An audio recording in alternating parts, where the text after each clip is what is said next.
You're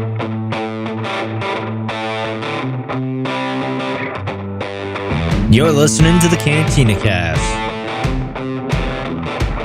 your home for thought-provoking Star Wars talk. Join Albert and Jonesy in breaking down the latest news, trailers, movies, and of course, your favorite characters from a galaxy far, far away.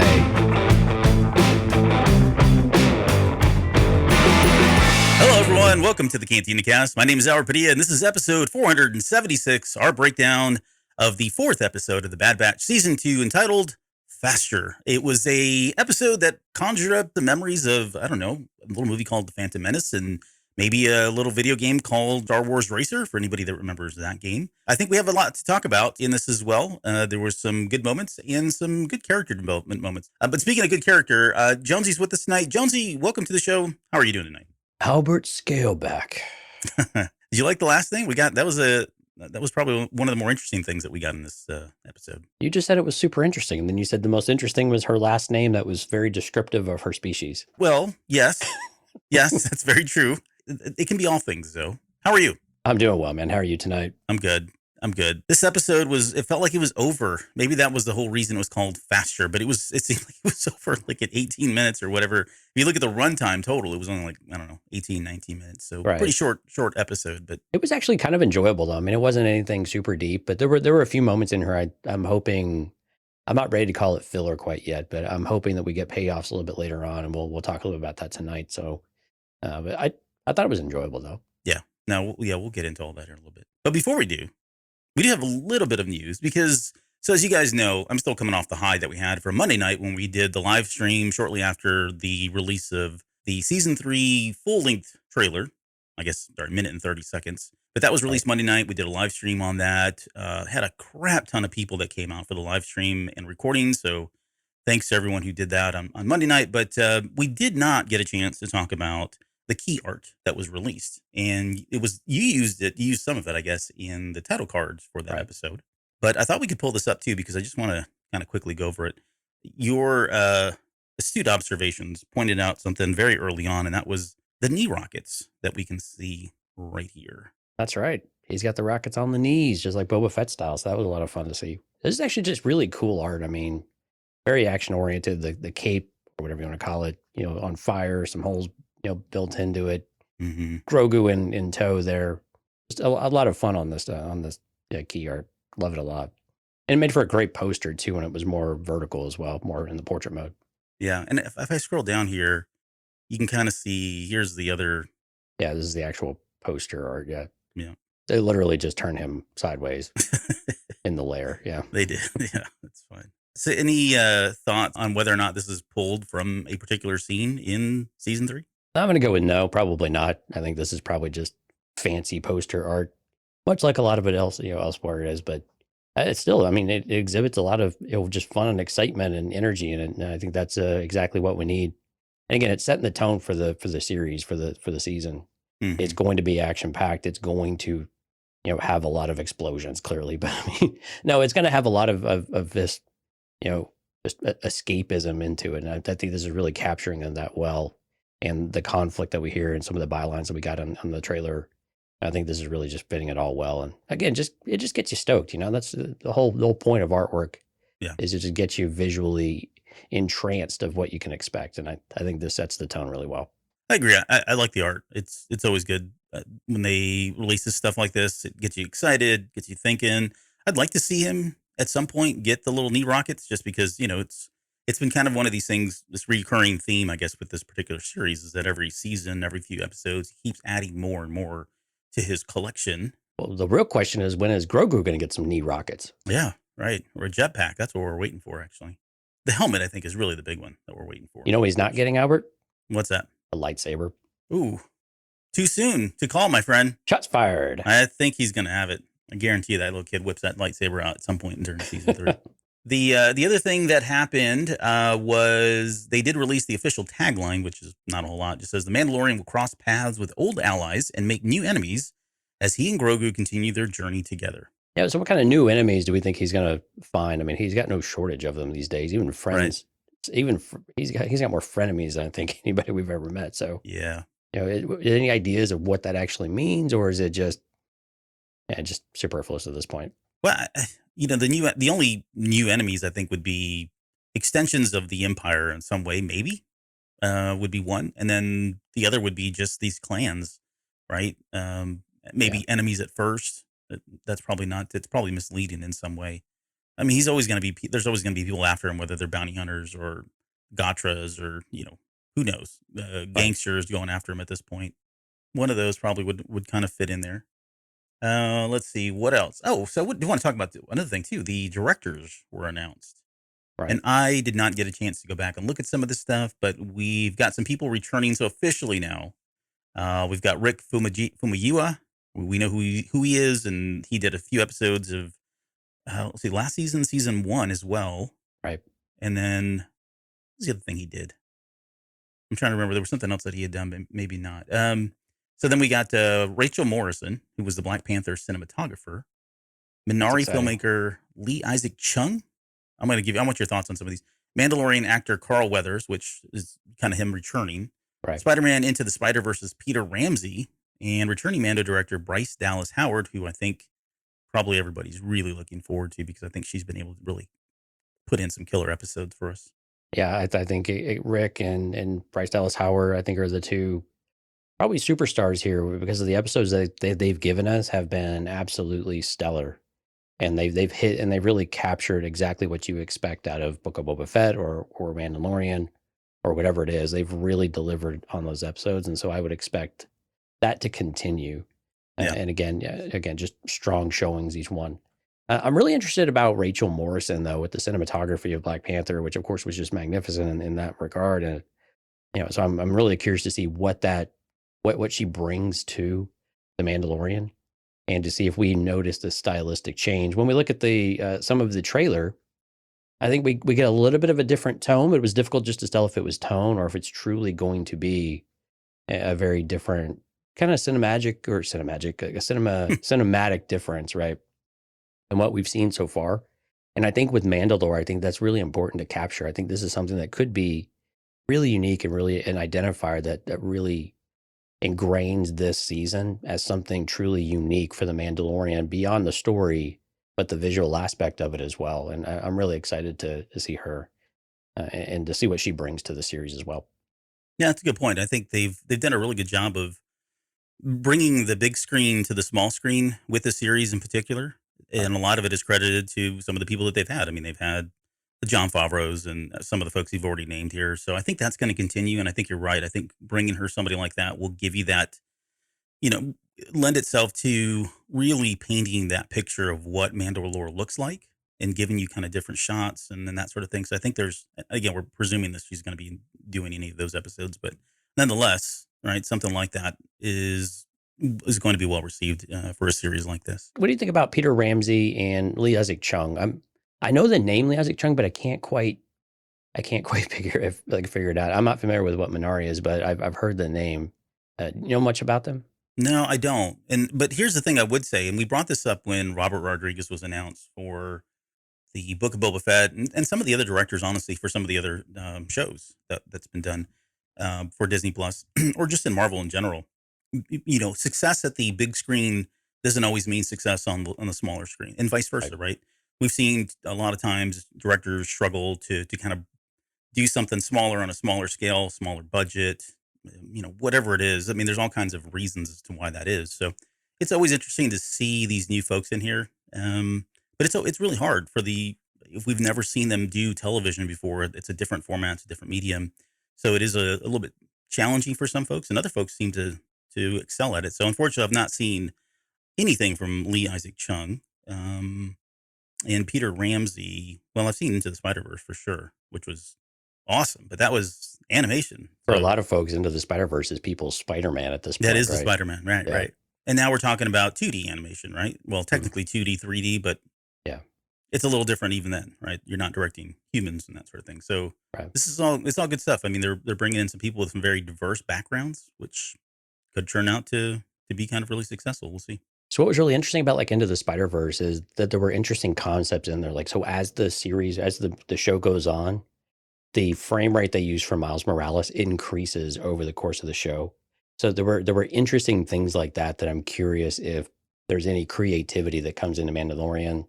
I mean, I'm not expecting anything crazy or wild. I mean, that was pretty noticeable. And so imagine it might be a little more subtle, but I like the different infusion of different potential ideas going into it. And so when you see a name like Peter Ramsey and you see what they did, Yeah. it's kind of exciting to see what's possible. I mean, because your mind opens up a little bit saying, oh man, they did a lot of interesting things. And Right. it was really successful for a reason. How does that translate into Star Wars? As it translate into something like The Mandalorian in a series? Not to go back to Book of Boba Fett, but that was one of the things that was really intriguing about somebody like Robert Rodriguez. He's got this blueprint. He's almost got a very defined fingerprint in terms of how he tells his stories as a director, as a writer. And we were looking for that in the Book of Boba Fett, but that would be interesting if they did kind of figure out a way to weave some of those technical creativity aspects that he brought to Spider-Man into the Spider-Verse without getting too far away, right? We don't want it to distract or pull away from what we're used to already seeing, because you don't want it to stick out like a sore thumb, but subtle things would be kind of cool like that. So do you think Bryce Dallas Howard is doing the Jedi episode? Let's just speculate. Of what we've seen so far, which one do you think Bryce Dallas Howard is going to have her fingerprints all over? That would be, I don't know. Like they've really given her these. They've given her they've given her episodes where it was very character centric focus and some deep like conversations between characters. So I'm trying to think where that would even be in this one. Maybe it could be that one. I mean, the Bo-Katan episodes come to mind really quickly, right? Yeah, right. I mean, that's what she really did. So I don't know. I think they probably just keep that going, honestly, rather than bringing her into that. 'Cause who did the Order 66? It was somebody new last year. Oh that gosh, did those. I can't remember. Yeah. So, but yeah, I would say that there's probably a good likelihood that she will stick with some like the Bo-Katan stuff, since she's already kind of in that wheelhouse. It seems to be what she's done. I think she's done a really good job with some of the action sequences too. So when you think about a ton of Mandalorians flying around in some of those scenes that we got, like she's proven she can knock that out all day long. So I'd love to see her continue that work as well. Yeah, and some people just kind of get it, that they get a job or they get a role with a certain series or a certain set of characters, and they just really get it and they fit right in. And Bryce Dallas Howard is just that's her with this series. She's really Right. encapsulated and really captured that magic with her episodes. And again, you just hope that train keeps rolling. Yeah. Well, I think that's pretty much everything that happened. There's a ton of stuff that happened in some of the rumor stuff, but we're not going to get into all that tonight. So let me close that and let's see. Hey, before we go any further, we've got some folks in the live chat tonight with us. Oh, we have a lot of folks in the live chat, including some folks, longtime friends that are coming around. They're already taking cheap shots at you. They are. Yeah, thank you. Jonathan, JJ Skywalker, Nase, Sky, Dale, Hard Countered, Steph, Jason is out there as Alaron. I don't know what he's playing in his mind. But anyway, so, and then Lauren and Rob, of course. Thank you, everyone, to come out. If you're listening to this, we do a live stream every Sunday and Thursday, 9 p.m. Central, and you get to see us, and sometimes you get to see Lauren as well. And we get to come up here and talk Star Wars, and we get to interact with y'all in the live chat. So we hope you'll come out and check us out, cantinacast.com/YouTube. Yeah, I did throw up Alaron's comment because he is family and we love him, but that was pretty funny. Okay. I have a response to, so Jason made a comment about, wow, Silent Bob didn't age well because I've got a hat backwards, my hair's out. Yeah. But I have a comment back to him. Here it comes. To quote Jason Mewes, to quote, oh gosh, Jay. But it is totally inappropriate and not PG-13. And so I will refrain and I will text it to him later, and it will be very funny in my head. So shots fired. Yes. Shots fired. But you know what else we have tonight, Albert? I see some Patreon folks in here too. We do, and we actually have a new Patreon, Uncle Leon. Yeah, your Uncle Leon came in. Yeah, no relation to Uncle Harlow, right? Or Uncle, what did I call him before by accident? Melvin, I think you said Uncle Melvin. Uncle Melton. That's who it is. Yeah, I don't know. He's the other brother of her. He's Harlow's brother, is Melton. He's Harlow's brother, right? Sincerest thanks to Uncle Leon, who joined the Now Part of the Tribe tier, which is amazing. So in our Now Part of the Tribe now, we have Mike, Rob, Lauren, Dante, I swear I haven't been drinking, Risk, Justin, Jackson, Sharkman, Dan, Daz, Isabella, and now Uncle Leon. And the Delusions of Grandeur tier, of course, Rod, Kathy, and Hard Counter, many of which are in the chat with us tonight. Thank you all for your continued support. If you'd like to check out Patreon. We do post the Patreon previews for when we do a Patreon. We do post those on the regular feed. So we usually give you a good 20, 30 minutes of that. Go check those out. But if you want to hear the full episodes, cantinacast.com/Patreon will get you everything you need to know. Everything starts at just a couple of bucks a month. So there's kind of something there for everyone. I still have Chewie and the Pogs pinned. Okay. It's coming down soon. So it is coming down eventually. Yes. Yeah. Are we past Three Kings Day? Yeah, well, we're past that. So we're waiting for the third violation of copyright infringement, and then we'll take it down. So we're on 2. So could be any day now, folks. But huge thanks to everyone. We'd really appreciate it, and hope y'all want to go check it out. Well, shall we talk about faster? Let's dig in, man. More intense? Okay. All right. So first off, I got to just get this off my chest. I freaking love the amount of Gotals that were in this episode. Like they brought the Gotals back in force in this episode. Man, they were back with a vengeance. They were. Who was it? Was it Chris? Was my boy on this when we were talking about it last season? He's not here tonight. Oh, you had several people that were always chasing Gotals for you. Last season, it was like a game, man. It was like, where's Waldo? It's like, where's Gotal? Yep. Like everybody was like scanning the screen just for you. I mean, you inspired millions, at least millions of people to look for Gotals. And on top of that, they started with this episode. Like the opening shot is a Gotal out of the gate. I mean, just pulling at my heartstrings. Yeah, I think we got 3 throughout the episode, something like that. Maybe 4 or 5. Yeah, I mean, it was the same one, I think, but that's usually the case. How do you know? They don't all look alike. They're very unique in their own ways. No, they all look alike. Okay, so no, in all seriousness, give me your opening thoughts, I guess, on this episode and what worked for you and what did not. Yeah, I mean, on the surface, let's just rip the Band-Aid off. On the surface, it feels like you could view it as a filler episode, right? It is not a filler episode as far as I'm concerned right now. I think it has the potential to maybe be, but there were moments in there with Sid, I think in particular, that this could be an episode we look back on and we could say that this was a turning point for Sid of where we actually knew where her loyalties lie and what is going through her head and how she views the Bad Batch. And maybe how she views Omega more specifically, but at least the team as a whole. And so I'm not ready to write this off as a filler episode. I thought it was a fun episode, actually. I thought it was actually pretty well done. The pacing was good. Like you said, it was relatively short.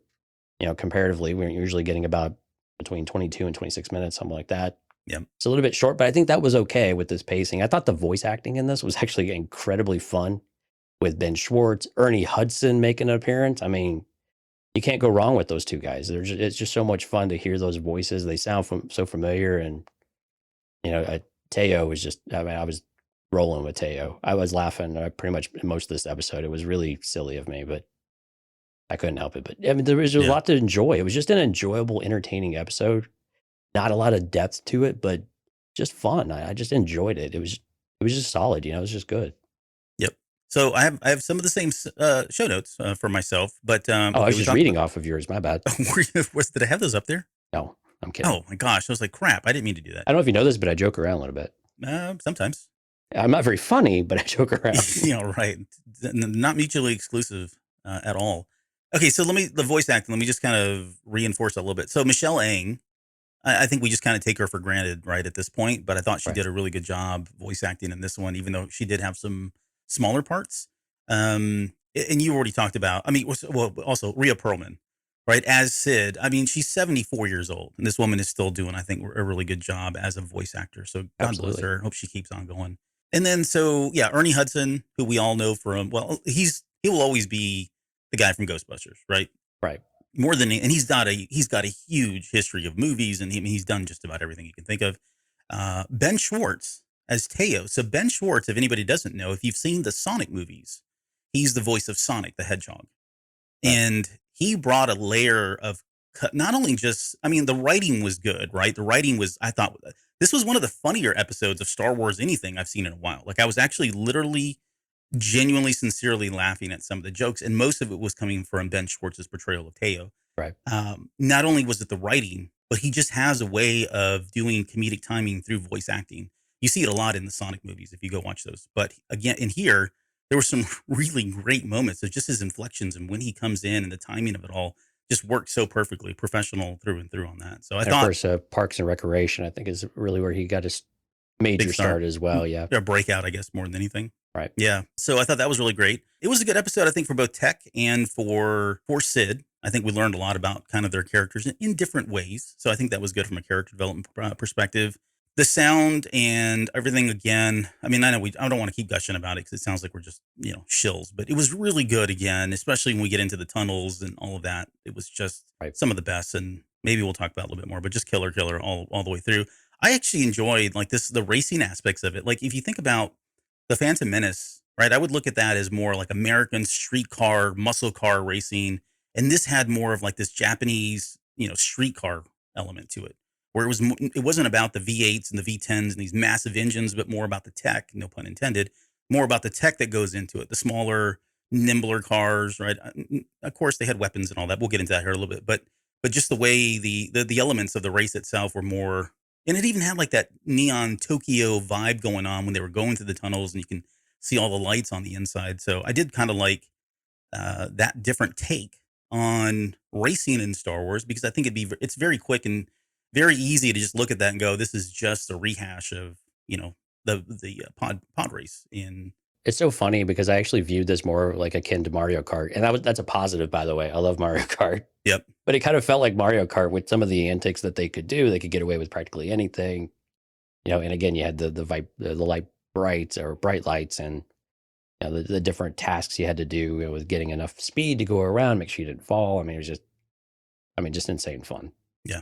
So all those things worked really well for me.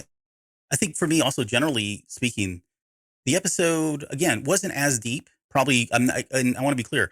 We said this very early on. We're not expecting every one of these episodes to be huge, monumental, watershed moments. Yeah, 16 episodes. You're not going to get it every single time, right? Exactly. And I think the only thing that we would ask for is that we at least find the episodes entertaining and them kind of give us some kind of development in some way. It doesn't have to be, again, on that main storyline. It doesn't need to be a part of the main story thread. I do like these kinds of moments where we learn a little bit more about Sid's past and maybe put a little bit more doubt into where we've gotten very comfortable with her.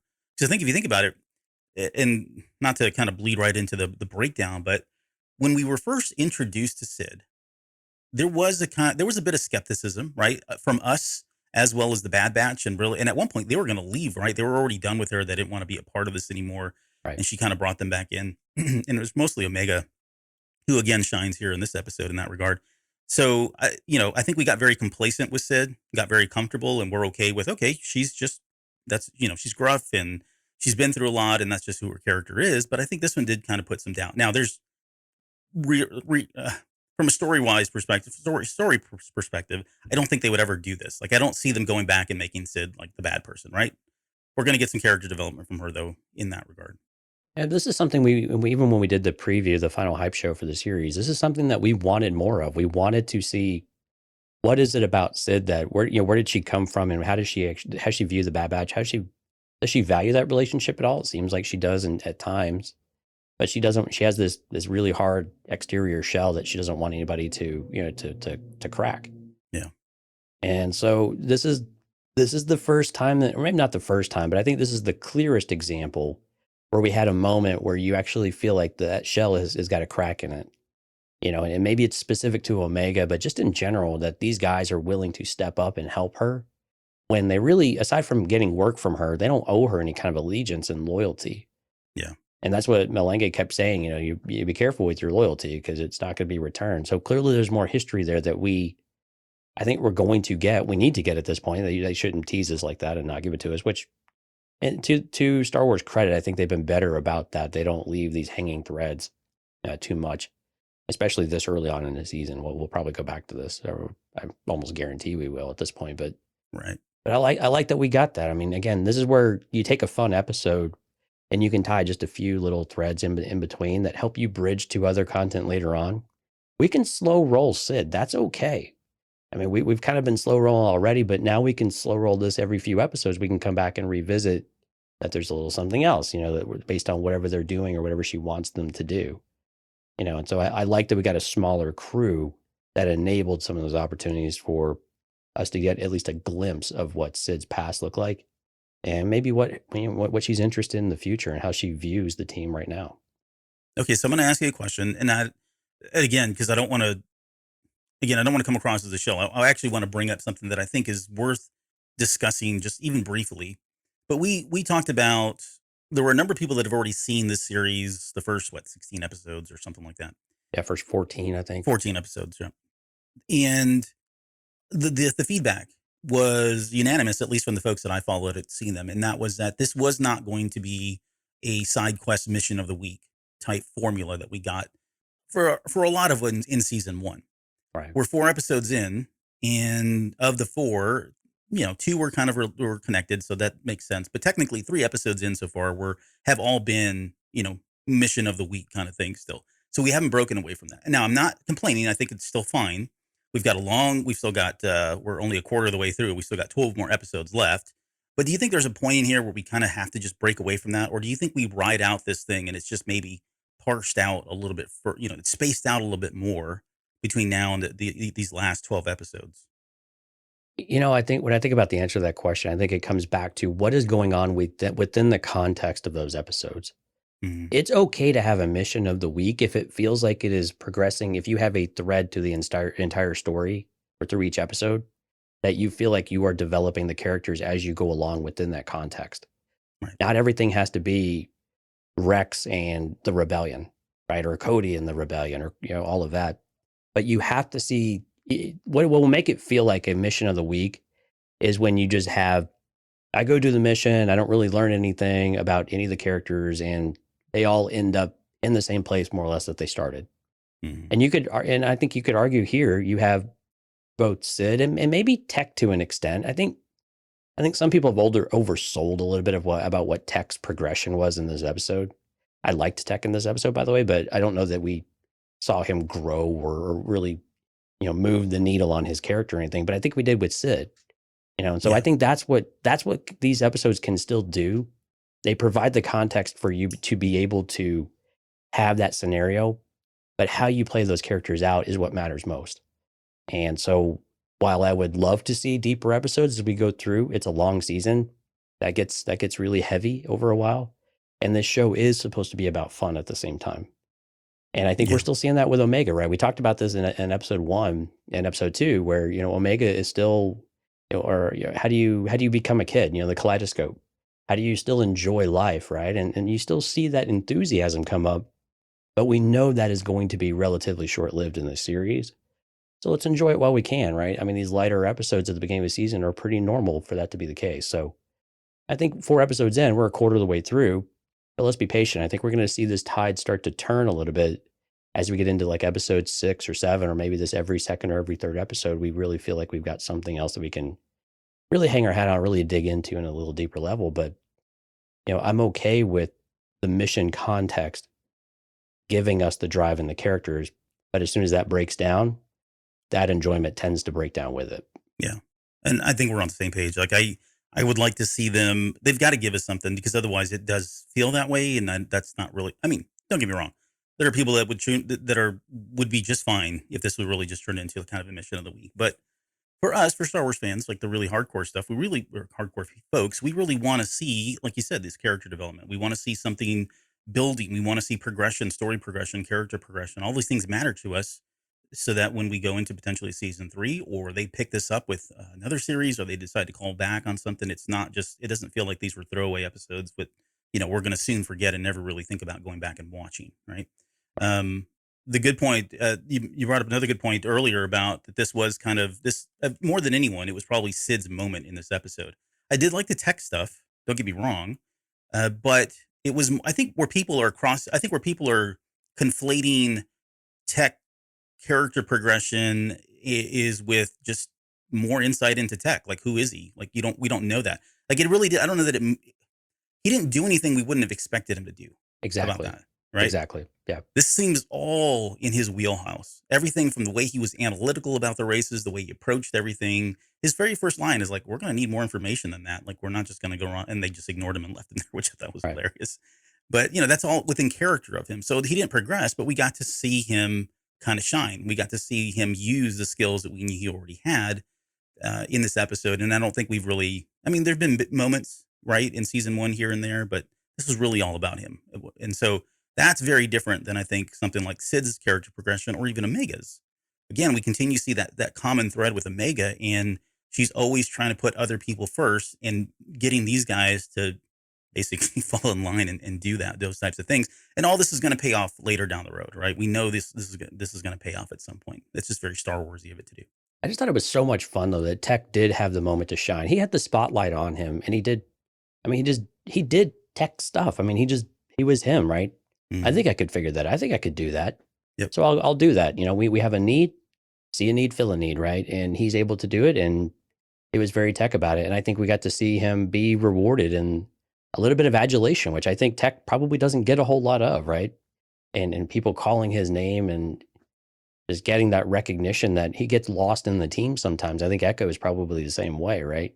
Yeah. I mean, Wrecker's the beefcake, Hunter's the brains, you know, and then you got Omega, who is a little of everything, and she's a kid. Right. You know, so everyone's kind of unique, but they get lost in the shuffle a little bit. So for Tech to have that moment to shine and, you know, kind of have a moment of glory a little bit and have a bunch of people recognize him, I mean, I think that's kind of cool for him. I don't think it changes his character. He's not, you know, moving the needle anywhere, but I think it's just a lot of fun for him to at least have that moment. Yeah. And we get to see him just do what he does and be awesome at it and you know, come up with something unique, you know, unique way to win through his analytical mind, you know. So one of our consistent lurkers is with us. This is Jeff. He says, Sid has always felt like a bit of a necessary cliche character for the batch to work off of. This episode finally got me invested in her. So I think that's important. Great point. Yeah. I think she probably needed some of that, right? Okay, Absolutely, so let's continue to work through the episode, although we've already kind of touched on a number of things. But at the very beginning, you know, we got Omega on the Jarek board playing with Meathead there for a while. I mean, this was just kind of a reminder, I think, for us that she does have that skill, although she really wasn't playing the strongest opponent in terms of like IQ. But exactly, yeah. but I do think that it was a reminder to us that I don't know. What do you think? It feels like this is going to have to come up. They set it up in season 1. This is pretty light, and I don't want to put too much weight into it, but it does feel like if we don't get something in this season where she's able to kind of display this natural ability that she has for strategy and command, right? She's kind of like a second coming of Thrawn or something. That's how I'm envisioning this going. But would you be upset if they didn't actually show us that? I think I'd be fine with it, actually. I think that she's young and developing, so that she would have an aptitude for her, be able to learn it. I think is one thing. Is she going to be a Grand Admiral Thrawn type of character? I think that would be a little bit hard to get on board with, even though the clones are typically pretty exceptional, right, by design. Right. Yeah. So I don't necessarily need that. I like that she's able to do it. I think what we see with Omega a lot of times is she's leading with her heart more so than her mind. So it would be, I think that's the part that I'm more interested in, of saying, when does she, you know, look at this more strategically? She's shown some signs of it in season 1, you know, and I think that's how she made the argument to Hunter, if I recall, in one episode. Yep. So when do we see that? Because I think we're not really seeing it here. They flirt with it, and then really she leads with her heart again. And I think that's an important characteristic of her, and I think that's okay. But again, yeah, did this reinforce her strategic, you know, prowess or ability against Wrecker? No, not really. I mean, she's just kind of smirking and playing with him, I think, in general. But yeah, but it was still cool to see. Actually, the more interesting part of that scene that I thought was you're running up the power bill, which just means that we're starting to see times toughen for Sid's parlor. And that day where she said that, you know, this isn't going to last forever. So yeah, exactly. Yeah, things are starting to, you're starting to feel that crunch a little bit. Mm-hmm. And so I think that was the part that I took, is that, you know, our days in the parlor really are numbered. And when I thought about the episode and started like, is this filler? Is this a mission of the week? Like, no, things are starting to get a little bit tougher, even though it's a bit subtle at this point. Yeah, and I think there's not been enough attention placed on this idea of Nerf nuggets, because honestly, I didn't know Nerf nuggets were a thing, and I think this really kind of changes my outlook on Star Wars. So I think it's a lead that's really being buried in this episode. I think so too. I think we're going to go back, or we're probably going to spend the next 2 episodes with Hunter and just seeing, hey, what exactly is a Nerf nugget? Are they chicken fried? Are they fresh? Is it poop? I don't even know. I mean, it could be anything. The logistics alone of taking out and delivering Nerf nuggets across. Okay, that's enough. We'll stop talking about this. Yeah. I mean, are they is this like Uber Eats now or what? I don't know. Nerf nuggets. It's a thing though. Could you imagine like your Uber Eats driver coming up in the Havoc Marauder? Oh, how badass would that be? Yeah, it would be. The times would be really tough if they're doing that. Like they're just taking side missions and delivering for for Uber Eats. We got the maybe it'll be fun line. Was that? I'm trying to remember. Was this the same scene that was in the trailer where she said that maybe it'll be fun? Yeah, I think so. Was it okay? Because I didn't know if that was just going to be a kind of a thing that she says, the rest of this season. But That's the second time she's mentioned it. Yeah. yeah, she's all about the fun. So they had to Safatoma, brand new planet, another freaking desert planet. Like, I just don't understand. I guess it's the law of averages and odds. At least it wasn't Tatooine. At least it wasn't Tatooine. We're introduced to these riot races. So, which we talked about earlier on, but I guess it's pod racing, but with weapons, and the vehicles seem a little bit smaller, more techy, more nimble. They've got shields. It looks more like an obstacle course. I think you had a good point. It did feel like Mario Kart racing or a Wipeout or whatever it was. Super Bombad racing. How about that? Let's just go with that. There you go. Let's pull that one out of the vault there. But the racing itself, let's see. And then this element of civilians being killed at any point, like for all the people talking about like, oh, nobody dies in the show. They don't kill it, but they cold-blooded killed like this one poor bystander in the audience just falls over dead and everybody just goes right back to watching. I love the disclaimer that the announcers do. As a reminder, we're not responsible for any bodily harm, dismemberment, death, whatever. You're on your own, basically. Yeah. Keep your head on a swivel. Like going to a baseball game, but with blasters, I guess. Yeah, yeah. There's a number of lines from the announcers. Again, going back to what I said earlier, I thought this was a funny, well-written episode. It was. He's got some great lines as well a little bit later when he's talking about Tech. Tech? Is that his name? Who is this guy? Did I say that right? Tech. Is that it? Yeah. But this whole thing's a death trap, right? To quote Wrecker on that one. But this does, so this is the first part of Sid that we get the background, meaning we know now that this was someplace she was at. Like, this used to be her old stomping ground. She was returning there. There were obviously people that know her. This might have been some kind of life that she led before she had her bar, casino, parlor, fight thing, whatever it is going on there. Do you think we'll get any more of this though? This feels to me like it's enough. Like, I don't know that we need to get into more of Sid's background. I think it's enough to establish she has a history. There are people there that know her as one person, and at some point she's going to have to make a choice about, is that really her or is she somebody new now? Yeah, I don't know that we need a whole lot more. There might be something that's more serious that then opens up the floodgates of the backstory on Sid, but generally speaking, I think no. I think there's enough now where the characters have had enough exposure to some of this and these mysterious dealings of who she used to be or what she used to do. And they know she's got a sketchy background. No one runs the type of jobs that she's having them run without some kind of sketchy background with some of the characters that she's been up against, right? Right. She's got to have those connections from somewhere. Exactly. And these guys have been around enough. They see, underworld activity, and they know this is semi-underworld. And yeah, she's probably at or maybe just above board most of the time now. But at the same time, I think this is something that I think they'll come back and revisit. And it wouldn't surprise me if it was Omega that actually challenged her on some of this stuff. Like, you need to come clean with us. And again, now that she owes them one, this is an interesting concept too, of where, what is it that they're going to have to call that chip in, that favor in for her. So we get the introduction to Teo, and which we talked about as being Ben Schwartz. You silly human. Yeah. He had that spectacle spectator line that was in there. Yeah. I thought that was funny. Wrecker thought that was funny too. Did. Yeah. And then we get Sindarin's Scaleback.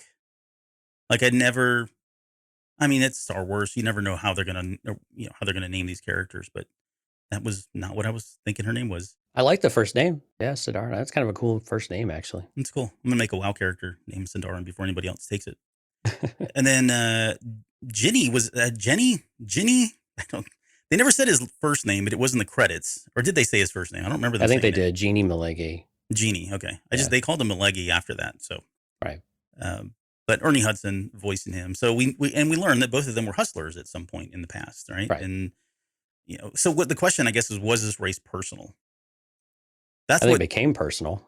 Clearly, it certainly. Well, I think it did become personal. I think Tech was probably right. Like, I think Sid wasn't being fully honest in terms of why there was this rivalry, other than, I think it runs deeper than that. But Yeah, I think maybe to start it wasn't. She was just there to make money. She had found a ringer, even though she kind of knew the opportunity was going to be there to run into Malegi and that they were going to go head to head. But I think for her, it just felt like it was just going to be on the track. She could keep her distance from it and just let it roll in and let that money roll in, right? And get that sweet dough, that she keeps talking about. Yeah. So I think that was the intent. I don't think she ever intended it to be personal. I think she did intend it to just be transactional. And I mean, clearly Teo is not exactly interested in anybody except himself and winning, right? Right. But I think, whenever he came into the picture and threw down the gauntlet and challenged her, clearly your pride and everything else come in and cloud your judgment and becomes personal. Now, was it that personal? I mean, it seemed pretty on the surface to me, but at the same time, I think it doesn't take much for it to become personal, especially if you've got a bit of bad blood or at least a bit of rivalry, maybe at the very least between the two. And if they ran in the same circles, you could probably come up with a dozen different ideas about what happened between them, how well they got along, probably were good associates for a while. Something probably went a little south between them. Clearly, Sid did something that betrayed him, or that maybe that's just what they did. And that's why, maybe that's why some of this is there too. But so I think we'll get some idea, though, at some point, what might have happened between them that comment came out later on. Yeah, it's probably it. I think it's just more about the background, probably that the aspect of being rivals at some point, and her feeling like she's got a ringer in Teo. So yeah, she's gonna take that bet. She's more confrontational, a little bit more confident in her ability to win a race at this point because of him. So I think it kind of all tracks. They get to the big race, and I kind of wasn't expecting this. It did take an interesting turn that Teo loses that first race.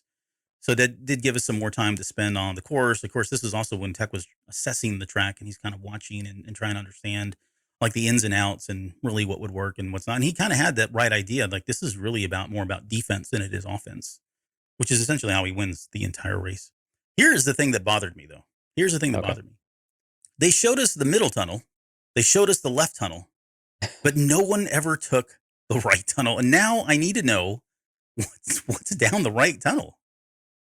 Let's go on. I mean, you can go write some fan fiction if you want. I mean, I'm just kidding. You should tweet Filoni and company and say, "Hey, really need to know. I need to know what was down the right side." I don't understand. Why did they tease us this way? Like, this is what I lose sleep over. Like, okay, what was in the right tunnel? Like, are we ever going to find out? I don't know. It's FOMO. We got the Venom. Oh, what did you think about, what was that kid's name? That character Venom. What was his first name? Jason? No. No, it wasn't Jason. It wasn't Jason. That was Jet Venom. Which maybe is Jet Lucas? Is that who they named him after? Well, there was only one T in the name, and then Venom was with an I rather than an O. Yeah. But it sounds like Venom. Right. Jet Venom. I like the name. Yeah, it's cool. I mean, that's a racer name, right? Yeah. All right. And then post race, there was a couple good moments here. I found Teo where he's like holding up his, the remains of his droid body. There was the line that Sid said, "I didn't bring you two for the company." I thought that was pretty good. And then so at that point, they double down. This is where Omega steps in and just, I don't know, kind of takes control of the situation, says, okay, I mean, she echoes what Wrecker says earlier on, where he says double or nothing. That's essentially what she's done, double or nothing. We'll pay you double, or, we lose Sid. But if you look at that scene, there are a lot of moments where you look at Sid's face and she's almost like shocked, humbled, floored that they're going to do this. Like, I think she was thinking, I'm done. Like, he's going to take me off, and that's the end of this whole thing. But yet it's Omega who steps forward and is like, no, we got to save our friend. Well, if it was up to Tech and Wrecker, they probably would have been. Right. Yeah, see you later. It's been fun. Out. I mean, it's a calculation, right? And Tech's done the calculation, and I was like, well, no, the odds are not in our favor. Why would we do this? Right. And again, Wrecker kind of gets that emotional side, but he can't get kind of what's beyond right in front of his face. And Tech, is purely devoid of a lot of that emotional stuff. Maybe not entirely, but at least in this moment, the analytical side comes in. But I think but you're right. I think this is where we see a turning point for Sid, though, of understanding that she's recognizing that she has people. She has a crew. These aren't just guys that she's sending off on a mission. Like, they are developing a relationship. Yeah. And maybe friendship is a bit much, but I think Omega also probably feels like she owes Sid a lot. Sid was hard on her, but really taught her a lot of stuff and opened some doors and gave her opportunity as well. And I think Omega really does treasure that and value that, because I think that's why she is such a part of the team, is because Sid helped her shoot, gave her opportunity, taught her how to do things, Mm-hmm. and rather than sitting on the sideline, actually treated her as if she was another member of the group beyond her years. And so I think she has a lot of a lot of positive things about Sid because she's opened those doors for her. She feels very responsible to, to repay that in some way. Yeah, that's exactly it. She is a there have not been a lot of parental figures in Omega's life, but I think given what happened in last season, even though it probably didn't feel like it for somebody like Omega, yeah, I think she kind of looks at her in that regard, in that light, in some ways. And so, why wouldn't they save her? Like it's just not even a question. We've got to do whatever we can to save her. We've got to do whatever we can to win this race.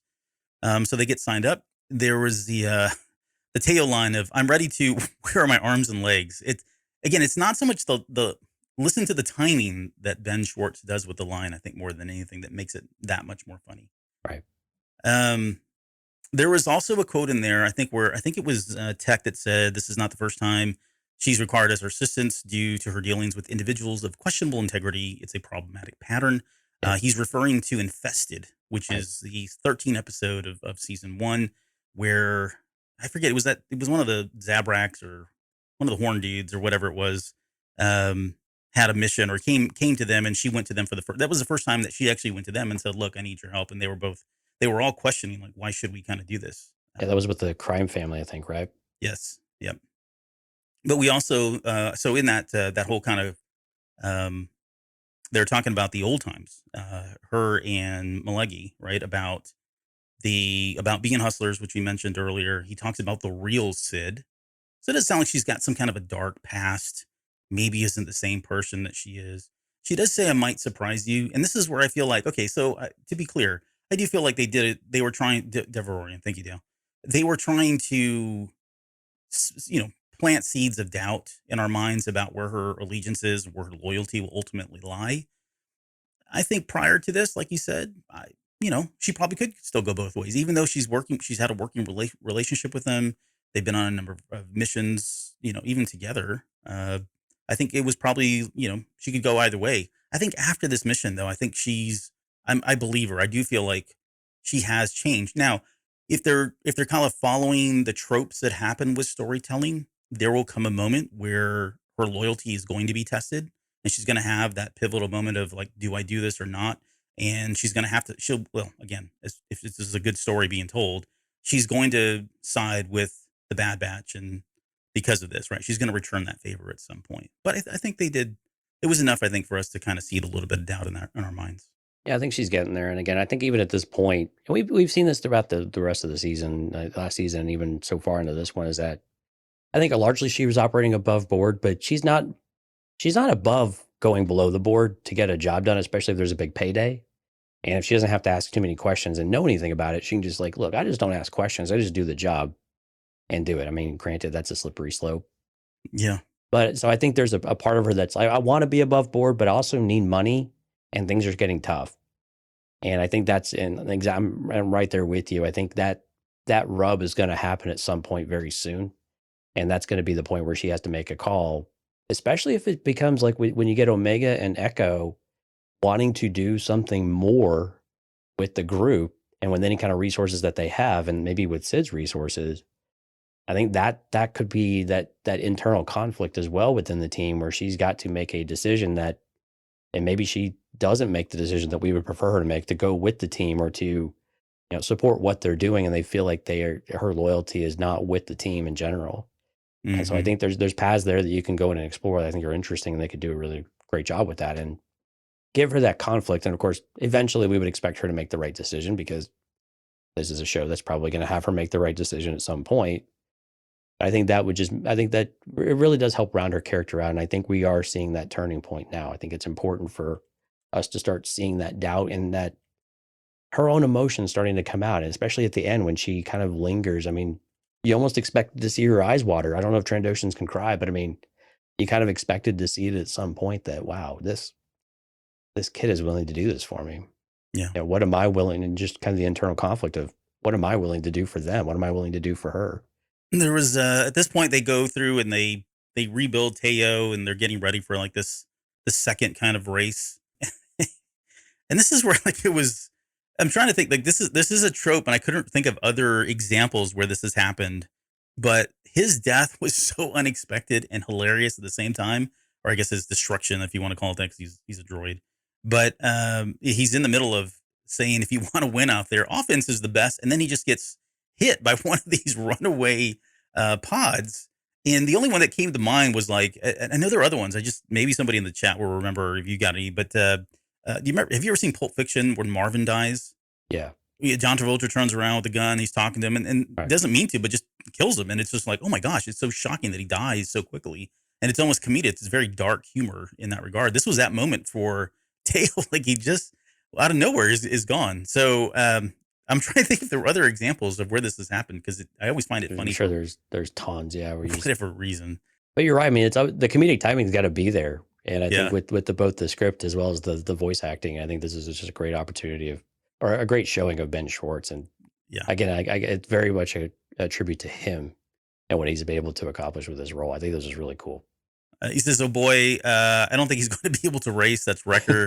Yeah. And then his last lines are, "I regret nothing." I don't know that I understood what that meant, to be honest with you. Like, I mean, what he said, or regret nothing. that he was bad mouthing Tech on the way, or what? I thought it was funny. I don't know what. Yeah, you're right. I have no idea what it meant. It just the fact that those were his last dying words. Right. I had a feeling it was, no, I meant what I said, and I'm gonna die, like on that hill, literally. Yeah. With what I said, and I don't take any of it back. So I guess one of the more intriguing questions that I have comes in next because this is where Tech steps in, right? He says, "I will be the racer." He's kind of sitting there in his own, lost in his own mind, calculating everything. I'm sure, right? Right. But then the question I have is like, who did he do this for? Is he doing this for? Because it doesn't come across as though he's doing this for Sid. Is he doing this for Omega because Omega wants this for Sid? I think some of it is they already made the commitment, and I think forfeiting, quitting is not really in the Bad Batch's wheelhouse. It's not really the part of their construct. I mean, strategic retreat, I guess maybe is a thing, but they've already committed to this, and he knows how important it is to Omega. And I think he's partially just curious if he can do it. He thinks he can. I think he probably knows he can, but he's like, this is something I'd actually like to try just to see how well I could do it. He likes to figure things out. Kind of like when he was fixing the Sereno archive, the data archive in one of the first episodes. So I think those types of things for Tech, he just likes doing. And again, they already made the commitment and someone's life is on the line. You got to try. So it all lined up for him. He's like, yeah, let's do it. I'm going to fall into, I fell into the camp of he's doing this for Omega. Like I was trying to get on board with him doing it for Sid, but like you said earlier, I think they're like, oh, well, it was good, fun. We'll see you later. But I think it means more if he's doing it for Omega because it shows that, it shows this, even though he's not outwardly showing it in his heart, we would know, I guess we would feel or interpret that, he knows how important it is to her. And if he can give that to her, then he's going to do his best to try to make it happen.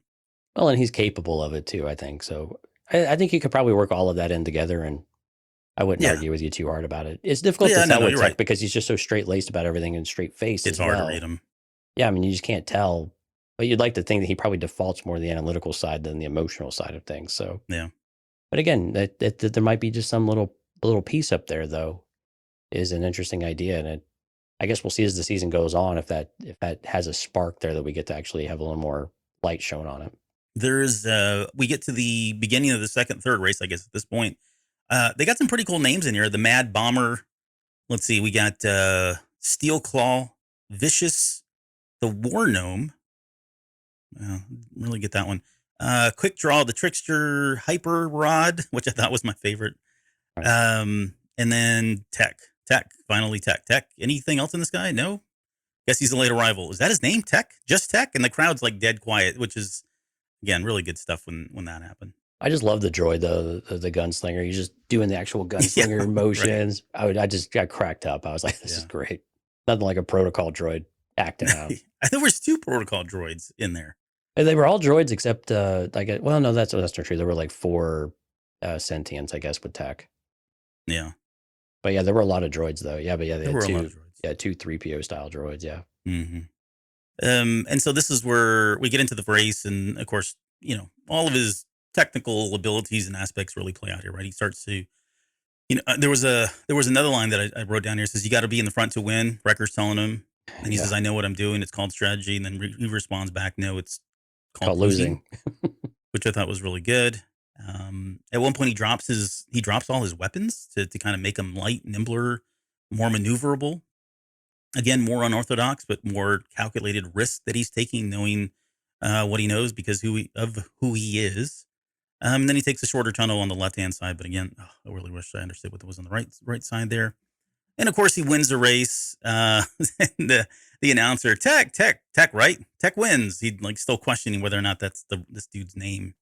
And then he says that he says, "Are you surprised that he won?" I thought that was kind of Right. cool of Tech to say that because in his mind, I'm sure there was like zero doubt. Right? He'd calculated every possible uh, outcome of this.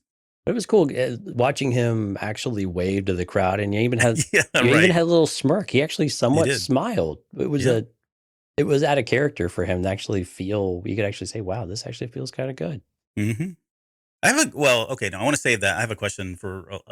We're almost done here, but I have a question at the very end about that last particular scene, and then of course they go back to get Sid, and she does feel like she seems a little bit more uncomfortable when they're talking, like that they went through all of that for her.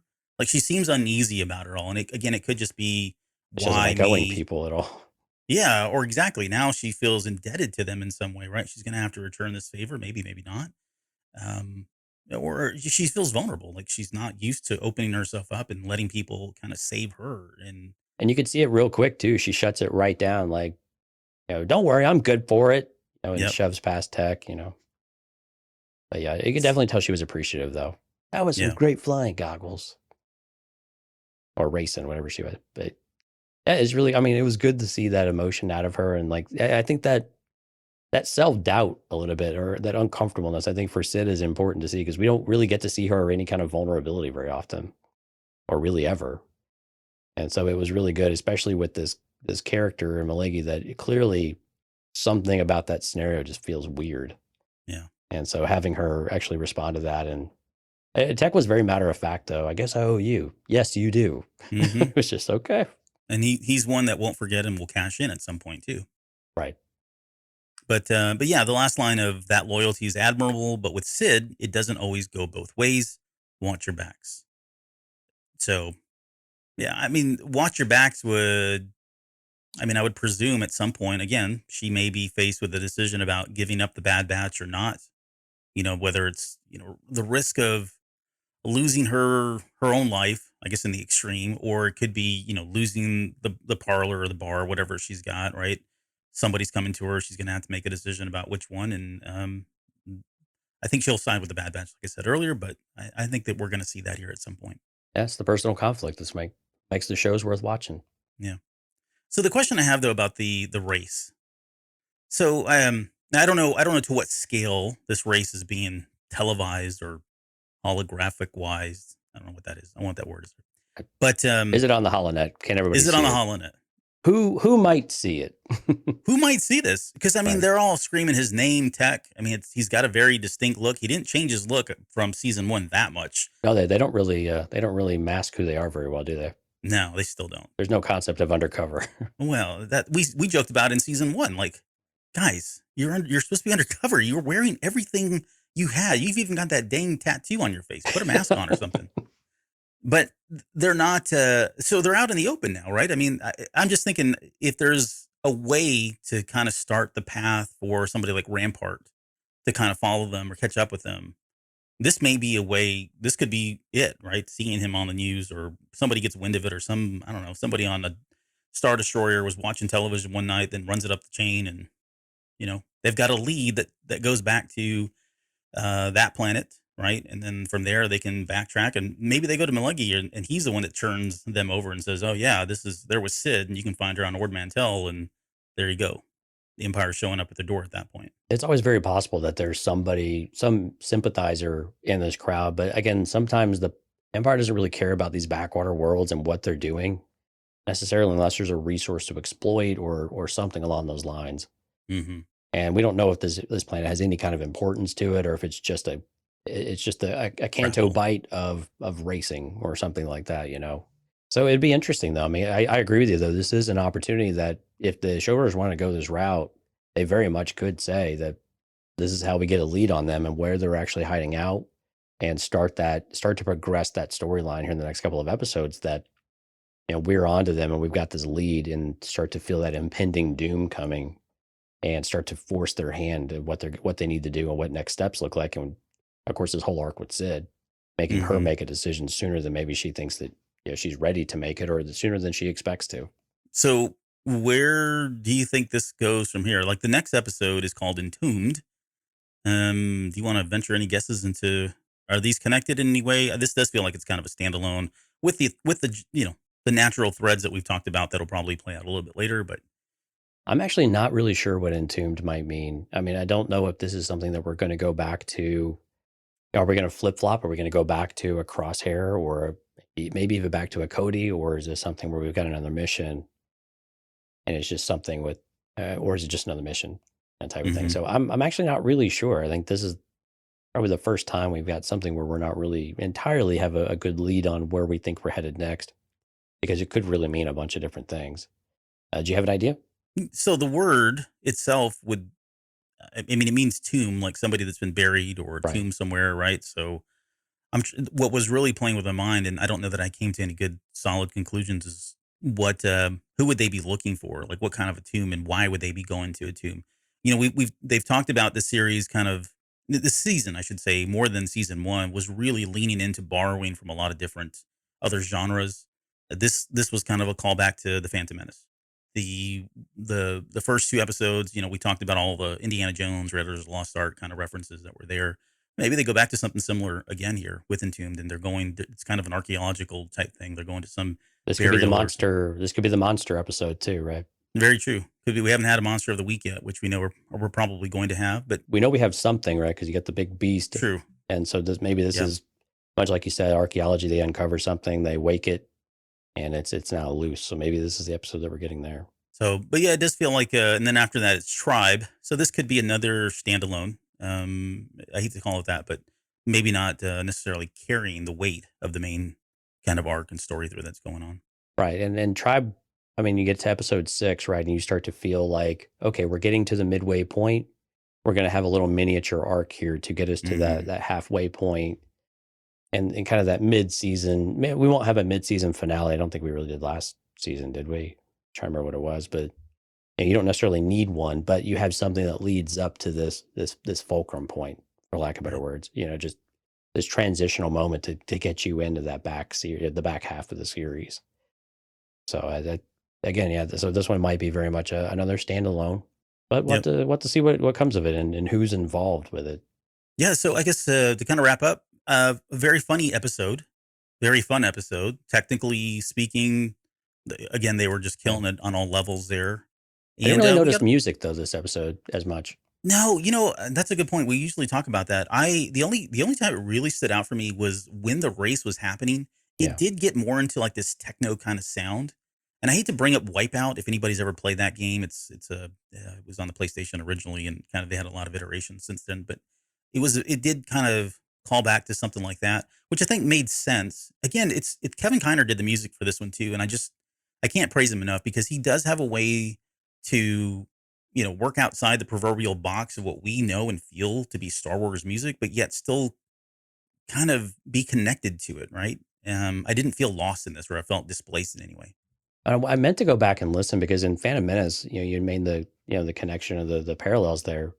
Throughout the pod race in Phantom Menace, there was a large part of that race. There was no music; it was just sound, right? Yeah. Until we got to the part where Anakin's ship starts to break. Yep. Right. After Sebulba gets it. So To build the drama and suspense. Yeah. exactly. So I'd have to go back and listen to see if they did that parallel or not. But I didn't.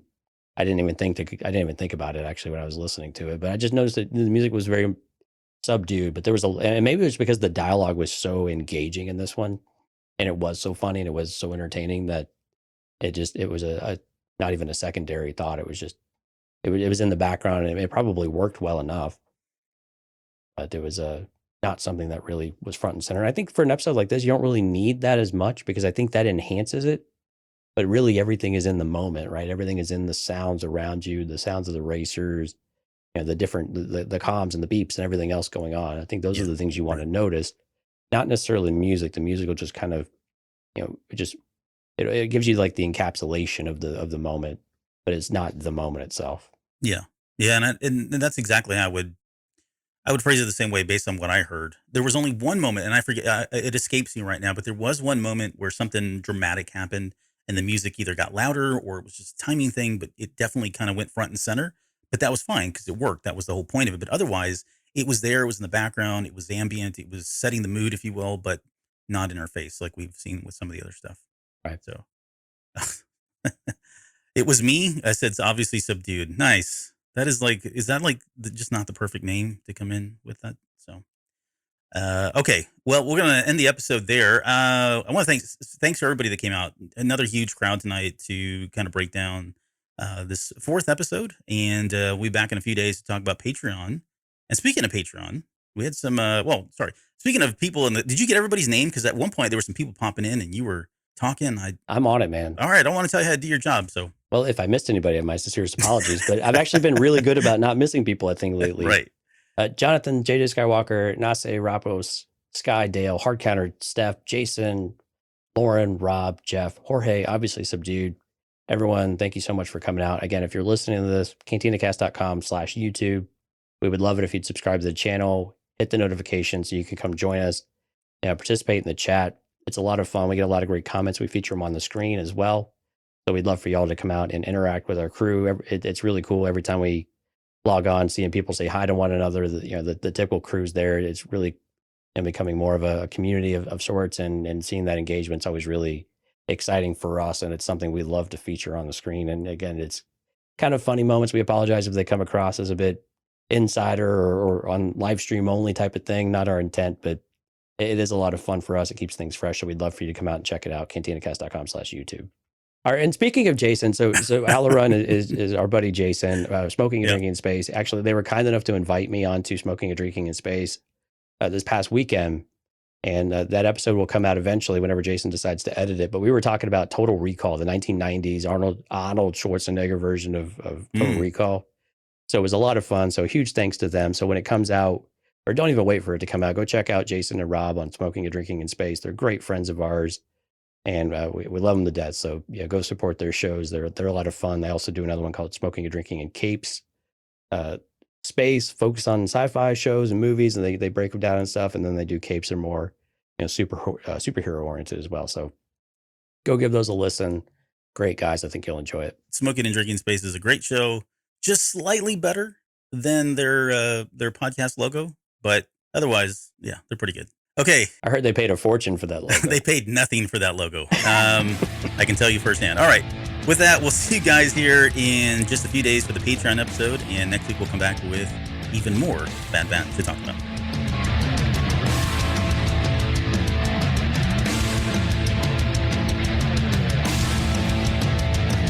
You're still listening? Wow. That's amazing. Well, I'm here to give you the disclaimer. Normally we do a big, long, drawn-out disclaimer thing saying what's what and who's what and all that other stuff, but I think you guys kind of know that Lucasfilm and Disney have no affiliation with us at all, and we have none with them. We talk about Star Wars, which is their property and all that other good, fun stuff, but I think you can tell which is our stuff and which is their stuff. If you can't, well, then send a lawyer to send an email to me, and I'll be glad to chat with them. Other than that, you know what's what, so that's your disclaimer.